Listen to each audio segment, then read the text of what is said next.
Hello, എന്തൊക്കെയുണ്ട് എല്ലാവർക്കും വിശേഷം? ഇന്ന് ഗോതമ്പിൻ്റെ പുട്ടല്ല, എൻ്റെ ഗോതമ്പിൻ്റെ പുട്ടിന് ഫാൻസൊക്കെ ഉണ്ട് കേട്ടോ ഗൈസ്.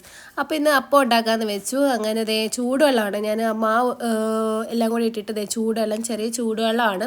അപ്പോൾ പെട്ടെന്ന് അയഞ്ഞ് കിട്ടുമെന്നൊക്കെ, അത് മറ്റേ പുട്ടിനും അങ്ങനെയൊക്കെ എടുക്കുമ്പോൾ പെട്ടെന്ന് അയഞ്ഞിടും. എന്നാലും ഞാൻ ചെറിയ ചൂടുവെള്ളമാണ് എടുത്തത്. കുറേ പരിപാടികളൊക്കെ കഴിഞ്ഞു. ധൃതി വെച്ച് എല്ലാവരും കൂടെ പോയി കുറേ നേരം സംസാരിച്ച്, വീടിനെപ്പറ്റി സംസാരിച്ച് നിന്നുകൊണ്ട് എല്ലാവരും ധൃതി വെച്ചിട്ട് പിന്നെ പോയി, സമയം പോയത് അറിയില്ല, അങ്ങനെ പെട്ടെന്ന് പോയി. രാവിലത്തെ ബ്രേക്ക്ഫാസ്റ്റും കാര്യങ്ങളൊക്കെ കഴിഞ്ഞു.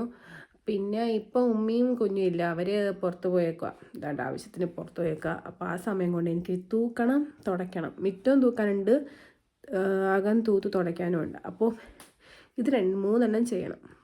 അപ്പോൾ ആ സമയം ഞാൻ അതൊക്കെ ചെയ്തു കാര്യങ്ങളൊക്കെ കഴിഞ്ഞിട്ട് ഇവിടെ ഇരിക്കുക. അപ്പോഴത്തേക്ക് ഉമ്മ വന്നിട്ടുണ്ടായിരുന്നത്. അങ്ങനെ ഉമ്മി മീൻ വെയിട്ടു, അതിൻ്റെ കൂട്ടത്തിൽ കുറിഞ്ഞിയും കാതറും എല്ലാം നിൽപ്പുണ്ട്. കാതർ കോഴിയാട്ടോ, അവള് കുറിഞ്ഞു.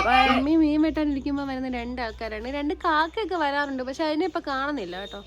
ഒരു ഒറ്റക്കാലം കാക്ക ഉണ്ടായിരുന്നു അല്ലേ മെയ്, അതിനിപ്പോൾ കാണുന്നില്ല. ദേ അവളുണ്ടോ കുറിഞ്ഞ്, ദേ ആ കോഴിയൊക്കെ പേടിച്ചിരിക്കുക. പൂച്ചാണ്ടികൾക്കും പേടിയോ? കാതറിന് ഇഷ്ടമല്ല മീൻ അങ്ങനെ കൊടുക്കുന്നത്, എല്ലാം അവന് തന്നെ കൊടുക്കണം. അതിനാണ് അവൾ വന്നതിൻ്റെ ദേഷ്യത്തിന് അങ്ങോട്ട് തിരിഞ്ഞു നിൽക്കുന്നത്.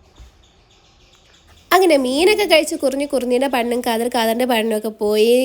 അങ്ങനെ ദേ ഇപ്പം അരപ്പെല്ലാം വെച്ചിട്ടുണ്ടായിരുന്നു. പുക എന്തോ പുകയാണെന്നറിയാമോ, ഈ അടുപ്പ് കത്തിക്കാൻ ചില സമയത്ത് വലിയ പാടാണ്, വീട് മൊത്തം പുകയായിരിക്കും, തീ കത്തത്തില്ല. അങ്ങനെ ലാസ്റ്റ് അരപ്പെല്ലാം ചേർത്തിട്ട് മീനൊക്കെ അതിനകത്തിട്ട് തിളപ്പിച്ചൊക്കെ എടുത്ത്, കഴിഞ്ഞ പ്രാവശ്യം കുറിഞ്ഞി പറ്റിയ പൂച്ചക്കുഞ്ഞിനൊക്കെ നമ്മൾ കണ്ടിട്ടുണ്ട്, പക്ഷേ ഈ പ്രാവശ്യം പറ്റിയതിനെ ഒന്നും കാണില്ല. ഇനി ചത്തു പോയോന്ന് അറിയത്തില്ല, മരിച്ചു പോയോന്നും അറിയത്തില്ല ഗൈസ്. അപ്പോൾ ഇത് ഇപ്രാവശ്യം കണ്ടില്ല. അപ്പോൾ ഇത് കുഞ്ഞുമ്മ വന്നിട്ടുണ്ടായിരുന്നു എൻ്റെ അടുത്ത്. കുഞ്ഞുമ്മക്ക് പനി ആശുപത്രി പോയിട്ട് വന്നപ്പം പരിപ്പുവട നെയ്യപ്പം കൊണ്ടുവന്നു. കയ്യിലിരുന്ന് ഉപ്പ് ഞാൻ മീൻകറിക്കകത്തിട്ട മാങ്ങയ്ക്കകത്തൊന്ന് പകുതി അടിച്ച് മാറ്റി ഉപ്പിട്ട് തിന്നാന്ന് വിചാരിച്ചു അങ്ങനെ എടുത്തതാണ്. അത് കഴിഞ്ഞപ്പോൾ ഞാൻ പിന്നെ ഇതെല്ലാം പണി ഒതുങ്ങിക്കഴിഞ്ഞപ്പോൾ മീൻ വറക്കാമെന്ന് വെച്ച്. കുറച്ച് മത്തി ഇരിപ്പുണ്ടായിരുന്നു, അപ്പം മത്തി ഉമ്മ എടുത്ത് വെച്ച്, ഞാൻ പറഞ്ഞു മീൻ വറക്കണം, അങ്ങനെ മത്തിയൊക്കെ എടുത്ത് വെച്ച് അത് വറുത്തു. അപ്പോൾ ഇന്നത്തേക്ക് ഇത്രയുള്ളൂ, ബൈ.